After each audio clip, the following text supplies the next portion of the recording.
শবে কদরের নামাজ কত তারিখে, শবে কদরের রাত কি কি বারে পড়তে পারে এবং শবে কদরের নামাজ কত রাকাত সেই সম্পর্কে আজকের ভিডিওতে আলোচনা করব। তাই ভিডিওটি না টেনে সবাইকে সম্পূর্ণ দেখার অনুরোধ রইল।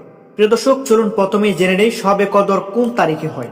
সুপ্রিয় দর্শক, শবে কদর নির্দিষ্ট কোনো এক তারিখে নিশ্চিত করে বলা হয়নি। হাদিসে বলা হয়েছে রমজানের শেষ 10 দিনের বেজর রাতগুলোতে শবে কদর খুঁজ করতে। সেগুলো হলো 21 রমজানের রাত, 23 রমজানের রাত, 25 রমজানের রাত, 27 রমজানের রাত এবং 29 রমজানের রাত। মানে রমজানের শেষ দশকের বেজর রাতগুলোতে যে কোনো একদিন শবে কদর হয়ে যেতে পারে। তবে এখানে নির্দিষ্ট কোনো তারিখ বলা নেই যে এই রাতেই শবে কদর। অনেক জায়গায় 27 তারিখে শবে কদর বলা হয়ে থাকে, কিন্তু 27 তারিখেই যে শবে কদর হতে পারে এটা সম্পূর্ণ ভুল। শবে কদরের রাত রমজানের শেষ দশকের যে কোনো একদিন বেজর রাতে হয়ে যেতে পারে।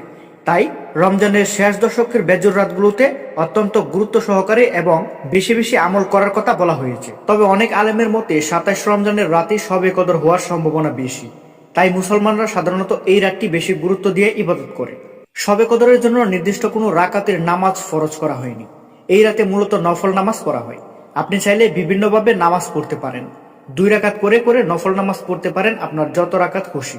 এই রাতে বিশেষ কিছু আমল বেশি বেশি করা উচিত, যেমন নফল নামাজ পড়া, বেশি বেশি কোরআন তেলাওয়াত করা, আল্লাহর কাছে দোয়া করা, তাসবিহ তাহলিল ও ইস্তেগফার করা, দরুদ শরীফ পড়া, গুনাহ থেকে তওবা করা। শবে কদর এত গুরুত্বপূর্ণ রাত যে কুরআনে বলা হয়েছে এই রাত 1000 মাসের চেয়েও উত্তম। অর্থাৎ এই রাতে ইবাদত করলে 83 বছরের বেশি ইবাদতের সওয়াব পাওয়া যায়। তাই এই রাত কখনোই অবহেলা করা উচিত নয়। প্রিয় দর্শক, শবে কদর হলো মুসলমানদের জন্য অত্যন্ত গুরুত্বপূর্ণ একটি রাত। তাই রমজানের শেষ 10 রাত বিশেষভাবে ইবাদতে কাটানোর চেষ্টা করুন। আল্লাহ তাআলা আমাদের সবাইকে শবে কদরের বরকত পাওয়ার তৌফিক দান করুক। আমিন।